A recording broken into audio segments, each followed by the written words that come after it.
We kick things off with an establishing shot of Fairhaven, and definitely not St. Clair, France. It's a hollow program Tom created. Well, you see, Tommy, me boy, the good Lord blessed me with a fine wife. I'll never forget the day I met her. I was on me. Presumably because he just hates the Irish. But hey, if this is your kind of thing, don't worry, you're in for loads of it. Timothy Ryan, God rest his soul, he was one for the trout. The poor man's been dead a fortnight. Some say he had the croup, but don't you believe it. The widow Moore gave him the evil eye. I guess he wasn't very good at tickling her trout. Poor Harry's also made the moves on one of the hollow ladies, and if there's one thing that the ladies go for, it's a guy with a too small jacket and a barbershop quartet hat. In any time, in any place, or any dimension, Harry will always be the opposite of whatever is cool. A close second is the Doctor as the village minister, although at least he only discusses his TV sermon and doesn't actually deliver it. This time. But you have to stay in character. Excuse me, Father, but I needed a bit of counsel. I'm off duty right now. But I've broken the 5th commandment again. Say 10 Our Fathers and call me in the morning. I assume from the outfit, the confession with the Our Fathers is penance, that you are play acting as a Catholic. And the Catholic 5th commandment is not to murder people. He could admittedly be confessing to something like hate, which is also tied to that. It just kind of seems that someone who is both a doctor and play acting as a minister probably shouldn't respond to someone who might be saying, "Father, please help me, I have killed again!" with the ecclesiastical equivalent of fuck off. But if the only crime this script was guilty of was a serial killer in a bowler hat, I could be grateful, but no. As I said on Thursday, this is by the same writer who gave us The Hunted, which was an episode of the most implausible escape action scene ever, surrounded by complete tedium. Well, for Fairhaven, lesson learned. We'll completely get rid of that action stuff and just embrace the tedium. Speaking of the highly implausible, Harry beats this guy at arm wrestling, despite the fact that the latter has arms like Harry's legs and probably works for a living, while the only aerobic activity Harry gets up is carrying his massive self-loathing and weeping bitter tears. Janeway's on hand to witness the triumph. "Harry, I'm impressed. I feel slightly less ashamed of you than normal." Janeway also addresses the program itself. Done yourself this time. Everything is authentic. Well, there you have it. I'm sorry if some of you think this is just a caricature of Ireland, especially those of you who might actually live there, but clearly this must be authentic because Janeway says so, and definitely not hollow words written by someone who thinks 10 Our Fathers is sufficient penance for stabbing a man in the throat with a pitchfork and leaving his corpse in a ditch. She's here to summon them all to a meeting, although she makes eyes at the bartender on the way out. There's a neutron cascade coming their way, and hey, at least they made it something slower than light speed this week, unlike a lot of Star Trek explosions. Since Voyager can go faster than light speed, you might think that would be no problem. Well, Already feeling its effects. The neutron radiation is disrupting plasma flow. We can't jump to warp. okay, good. You've come up with a reason why they can't escape. They can't form a warp field to fix this. We'll generate an inverse warp field and drop anchor. An inverse warp field, though, that's no problem because it's totally different. I mean, it's got inverse in there. It's the opposite of it. The neutron radiation probably makes it work even better than before. It would be like if an EMP blows out the electricity in your house or your refrigerator doesn't work anymore. Obviously, your microwave will be stronger than ever because it heats things up and doesn't cool them down. Huh? Always thinking. So, what could possibly make this thing even better? How about a scene with Neelix? Burning the midnight oil. Midnight's come and gone. And I burned all the oil making that deep-fried tarantula omelet. So Neelix and Janeway shoot the shit, which I think is the only thing she hasn't shot before on Voyager. You know, when I turn my head sideways, you look kind of like a beanbag chair with a tumor. Neelix talks her into keeping the Fairhaven program running 24/7 and let everybody use it. And Janeway figures, well, she's had almost 6 years of tormenting her crew. Maybe it's time to finally torment the audience. So she agrees to this. So she decides to head down to check the program out herself and finds that bartender, Michael Sullivan, graduate from the Chakotay School of Stilted Ethnic Proclamations. 100,000 welcomes. It's an old Irish saying. We're all friends here. And if you enjoyed that, you'll be happy to know we have 34 more minutes of that riveting dialogue ahead of us. After more family backstory, Janeway seems to realize that she's starting to experience human emotions, a serious danger. It might start her calcified heart to start pumping that viscous black ichor through her veins again. So she tries to leave, but Sullivan apparently knows her weakness. But it's impolite to leave without playing a game of rings. I really can't, but thanks for the tea. Afraid you'll lose? I rarely lose. But she is handicapped because she doesn't have a security guard nearby to blow a drug-tipped dart into her opponent if she falls behind. She loses at rings and then challenges him to an arm wrestling contest, and you know where this is going. One of the problems with doing romance on a show like Voyager, hell, especially a show like Voyager, which is all about progressing towards home, is that if it's not a show regular, then it's almost always going to last only for the duration of the episode. It's the Voyager tries to get home and screws it up plot, only without the novelty of whatever ridiculous thing they're trying this week. The romance plots have the same problem. They just can't make a permanent change to the show, so any relationship is going to last only for the duration. So the only thing you're going to get out of it is the same old story. The character falls in love and then has to say goodbye, over and over and over again. And that's just frankly not terribly interesting. You have to add more to it. I think a great example of that, though, is Counterpoint, because it was a relationship with dimensions to it. It spiced up the idea of Janeway falling in love with the question of whether or not her need for this person that she had fallen for was potentially compromising her judgment as a captain in a possibly life-threatening situation for her crew. At best, in my most generous possible description of this episode, this is a hollow echo of that one. It's the dried husk of that idea that crumbles to dust the moment you touch it. But it's far, far more just a bad idea executed badly. Obviously, Janeway's fallen for this hologram. And why not? She's a human being, after all. Well, she definitely was at least born human. And like most of us, she has yearnings that are going to need to be filled. And no judgment. I don't care if she wants to put his head on a horse and do it while waving a cowboy hat around while holographic Mark Twain watches from the closet. But as we'll see, the lesson we get from all this is all messed up. But let's let it play out. I guess his folksy ways are appealing, but his lack of education is a bit of a turnoff, as is the arrival of his wife. With her approval of the program, though, Tom now has permission to extend this into the other holodeck. So, Voyager crew, I hope you had no plans for anything besides rural cartoon Ireland, because it's either that or sitting in your quarters praying for death, which may arrive since the wave front has reached them. It'll take 3.5 days for the whole thing to pass them by, so why not escape to Fairhaven? Or better yet, why not find a way to escape from Fairhaven? God knows I'd like to. Now, Janeway would like to go back in and hang out with Sullivan some more, but he's got a few problems. Luckily, there's always the modding community, and if they can turn the hardy Nords of Skyrim into supermodels with tits the size of their heads, they can surely give Janeway a more compatible bartender boyfriend. She changes his education, personality, physical features, and of course... Delete the wife. Not the first time I've given that order, and by God, it won't be the last. So the romance is ready to begin, and given how Robin Berger did it with her script for Memorial, where Torres was an awesome girlfriend while Tom sat on the couch watching TV and ignoring her, I'm really looking forward to this, much like my upcoming prostate exam for Mr. Freeze. But before we fail at that, how about if we fail at some comedy first? Because Tuvok is feeling woozy from all the turbulence, and obviously that's hilarious because fuck you. Tom's droning is making him ill, and Neelix discussing cooking makes it worse, which means that Tuvok has officially become the audience viewpoint character. And much like we'd like to, he leaves. So, back to Janeway and her new holo fantasy.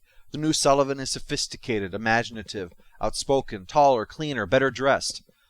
So really, aside of a few superfluous things, he's not really the same person at all. But it doesn't matter. This is Janeway's fantasy, and he isn't real. Whatever makes her happy, well, that's what the damn holodeck is for, right? The same reason that Skyrim may be populated with buxom beauty queens after a few mods are added to it. And while this isn't particularly riveting, this isn't what the problem of the episode is exactly. Although not being riveting is the high point of the episode, which should make clear that it has many, many problems. Even Kate Mulgrew wasn't too crazy about this. But much like the neutron wavefront, we just have to ride through this craft until we mercifully get to the other side. And getting back to that entirely different dull topic... Found an increase in the neutronic gradient at the trailing edge of the wavefront. Well, if that continues, it can cause an upsy-daisy and a whoopsie-doodle. I don't know what we'll do then. It's going to be a rough ride when it hits. We've still got 2 days. Start working on a new shield modulation. Yes, ma'am. That could explain my recent space sickness. Vulcan physiology is highly sensitive to neutronic gradients. Yes, alien space sickness. Let me get the opinion of the 12th Doctor on this. Give me a second while I look up my little file of things I really don't give a fuck about. Oh, it's actually a list there. And here we have, under the letter N, we've got nail bombing golf clubs. Neelix. There is the National Trust. Neil Diamond. There is Newcastle. Neutron effects on Vulcans. Still there. And well it should be. Janeway catches some knowing grins and remarks from Chakotay over how she's falling for Sullivan. I guess he stopped bothering trying to satisfy the J/C shippers. That's another thing about the whole romance thing. How many pairings do you see in fanfics between main characters versus how many times they write a fanfic about the one-shot guest romance character? Not terribly often, is it? So Janeway continues to be swept away with all the romance and the making out and the yada yada yada, and then inexplicably Janeway is extremely depressed and destroys all her Irish poetry books. I don't get it, Janeway. I mean, yeah, your boyfriend's a hologram, but things can be worse. I rest my case. He's here to invite her to a rings tournament. I'm sure that'll be a blast. Saints preserve us. I possess superior hand-eye coordination. That's not all that's superior. The Lily and the Rose are staging a competition on your face. No, I hardly know ye, but would you like to join me in robbing a drifter and feeding his body to the pigs? But attention is soon turned to Sullivan, who's drinking away his woes because Janeway stood him up. Well, one thing leads to another, and soon Sullivan is starting a bar brawl because A, that's a cliche we haven't yet used, and we dare not miss any, and B, Robin Berger either knows nothing about the holodeck or just doesn't give a crap. Because from here on out, she is making things up as she goes along. The holodeck safeties do not prevent Neelix, Tom, or Harry from getting an ass-kicking, and apparently no one thinks computer freeze program is an option. Harry says that he was reaching for the holodeck controls but couldn't reach them. This despite Janeway just casually erasing all the patrons in the entire bar with a vocal command just 5 minutes ago. But hey, a bunch of Irishmen in a pub fighting is obviously gut-bustingly hilarious a sight that's going to make us forget all of that, huh? I'm lying, of course, because nothing will ever grant me the mercy of forgetting any part of Fairhaven. Gentlemen, please! Rob thy neighbor! So Janeway arrives in sickbay in the aftermath of the brawl, and on seeing her crew roughed up, makes light of things instead of wondering how the hell this could possibly happen. So it's let slip about the cause of the fight. Janeway's obviously uncomfortable, so Father Ted here takes her for a walk to discuss it. Did you have intimate relations? That's none of your business. Neither is watching you two fucking dance. It didn't stop you from inflicting that on me. Yeah, I've been saving all of my F-bombs for August up just for this review. Janeway broke it off because she realized this whole thing was an illusion. Okay. Well, if that concerns you, that is a perfectly valid personal reason for cutting it off. You are afraid you're becoming like Barclay and choosing fantasy over reality. But the doctor's suggestion is that having a hologram for companionship may be the best option for her, leading into the stupidest thing said this entire episode. A hologram may be the only logical alternative. He's not real. He's as real as I am. So, why not do me instead? Have I mentioned I put myself through EMH medical school by starring in pornography? I won the Golden Deep Throat for Orgasms Without Borders. No, Doc, he is not as real as you are. You are both computer programs, but you are self-aware, and he is only a simulation of a self-aware person. The doctor skirts the issue, but muddles it all up by looking at it all the wrong way around. Photons and force fields, flesh and blood, it's all the same as long as your feelings are real. He makes a joke, you laugh. Is that an illusion? He says something that makes you think. Does it matter how his molecules are aligned? I've been using video game comparisons because I see the holodeck as the future of video gaming. So let me give an example from the Mass Effect series. I created my FemShep, well, I created her after I listened to Melshep's voice for a few minutes and decided I didn't want to hear another word out of him. I created her, forged her backstory, chose her appearance, guided her through challenges. I'm not talking about Shiva, that was just something made for the show. By the time I reached the end of Mass Effect 3 and had 3 choices in front of me, only one of which was going to allow her to live, well, that was no choice at all. The point that is completely missed here is not this he's real bullshit, because he is no more real than FemShep is. Because even though I could not push a button and kill her, at the same time, I knew 2 things in that moment. She is not real and she has no feelings. The point should be that just because it's not real doesn't mean it can't affect you. That your real feelings matter. And Femshep isn't even a romantic figure. Well, besides that one time on my birthday. But the point is, it's not that Sullivan has feelings that are real. It's that Janeway has feelings which are just as real, whether the target is a real person or not. But that's what the Doctor is missing. Part of the wonder of fantasy, any fantasy, whether it's a simulation that lets you touch an alien world, or a young veteran dreaming for a moment that he has his legs and can play football again. Any of that is that the things that aren't real make real feelings. Why did Titanic make a crapload of money? Because of the boat sinking? The ubiquitous song, the cover art for the DVD, the most iconic scenes of the film are not about the boat sinking. They're about the characters that people felt connected to and that created emotions in them. And even if you hate Titanic, there's probably some other work somewhere that has instilled an emotion in you. And that feeling is not invalid simply because it did not come from a real person interacting with you in a direct way. Now, obviously, emotions stemming from interactions with real people are extremely important. Being cut off from human contact is going too far. But what annoys me is that while the point is there, it's buried under layer after layer of this crap about him being real when he's not. And maybe it seems like hair splitting, but it is an extremely infuriating split. Because pretending what Janeway is doing is reality is upsetting, because if there is a 3-word phrase that will be forever associated with Star Trek fans, it's not going to be, "This is real." It's "Get a life." Dismissing your emotions simply because they don't come from that source. Treating it as something to be embarrassed or ashamed of. That is something members of geek culture have been singled out for a long, long time. That their emotions that stem from the works they love are laughable and are to be mocked for taking those feelings seriously about something that's not real. Fiction is often called an escape. But I think it's more accurate to say that in certain fiction you get to experience feelings that you normally don't in your daily life. Whether it's science fiction or fantasy or horror or romance. Whatever it is, your life is not giving you the feeling, so you have to find it elsewhere. That is exactly what Janeway is doing here. But instead of saying to her that it doesn't matter if he's real or not, the Doctor keeps insisting to her that it is, like an almost desperate attempt to convince us that Janeway isn't some freak, for being like so many of us are. Maybe I just needed to be sure he'd love me back. Let's all go to the lobby. Let's all go to the lobby. But isn't that the risk you always take? Hologram or not? All I know is Michael Sullivan was up in that tree, shouting your name. No, he wasn't.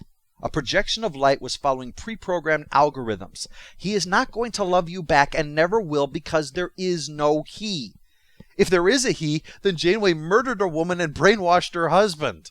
Which admittedly is in keeping with my Janeway, but I think it's obvious she's on vacation this week. Her Sullivan would have the power to transform into a dragon that she could fly around on. Anyway, this is fantasy, and as I hope I've made clear, the point that needs to be addressed is that it is fine to have fantasies. Fantasies can be there to fill voids your life cannot have filled in reality due to circumstance.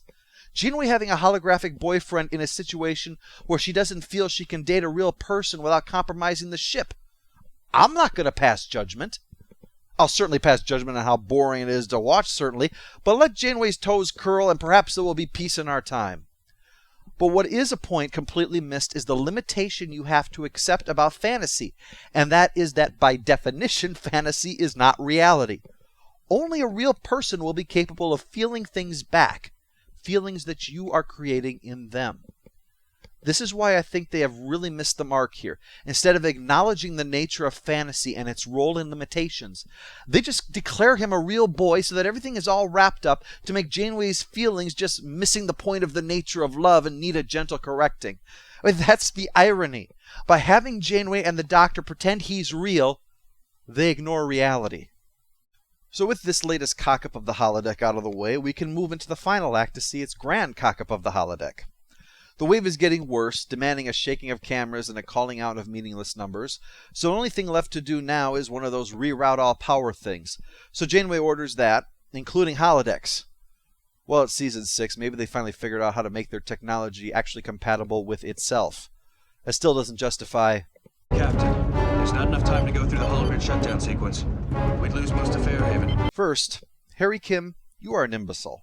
I would burn my entire Terry Pratchett collection to save my family's life without hesitation. Choosing between a fantasy world you love and incoming likely death is a no-brainer. Second, you have always been able to shut down programs in half the time it took you to say that sentence. You're creating a problem which has never existed in 13 years just to say that Janeway is the cause. Trust me, you don't have to go out of your way to make Janeway look responsible for disaster. Wait 5 minutes and she'll come up with 3.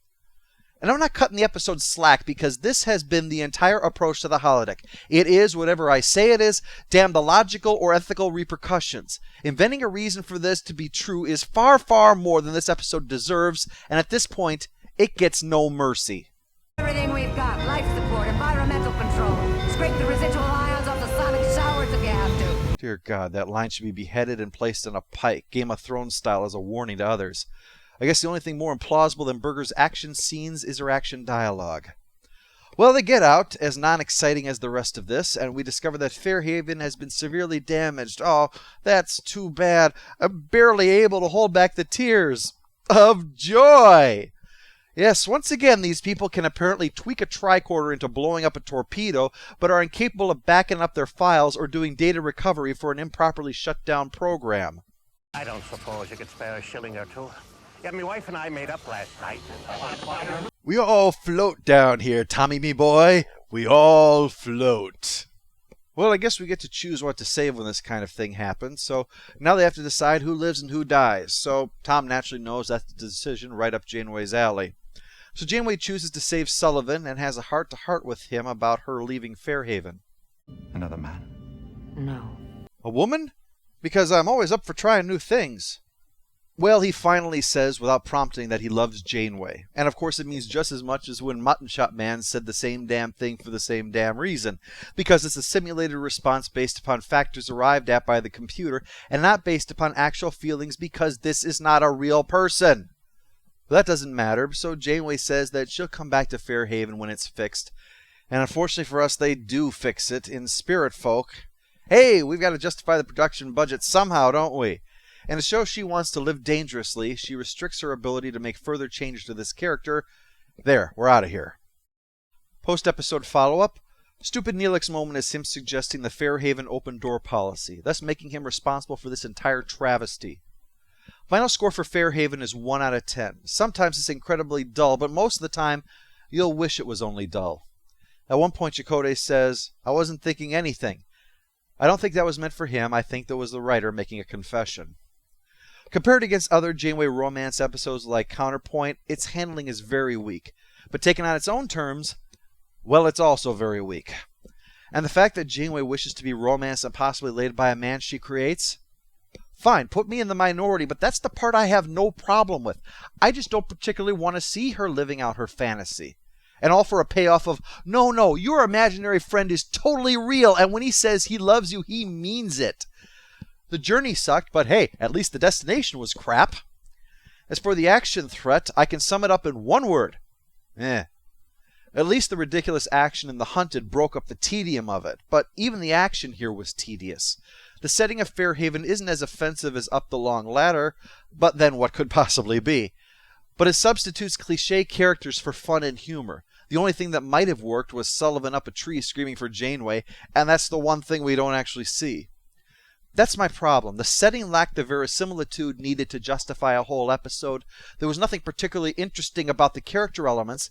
The mandatory action fluff was exactly that, and the message underneath is poorly thought out. For more on the holodeck, I have yet another video for today to discuss some of the issues that tie into this and into the Killing Game from earlier this month, not to mention a few other things for the larger picture.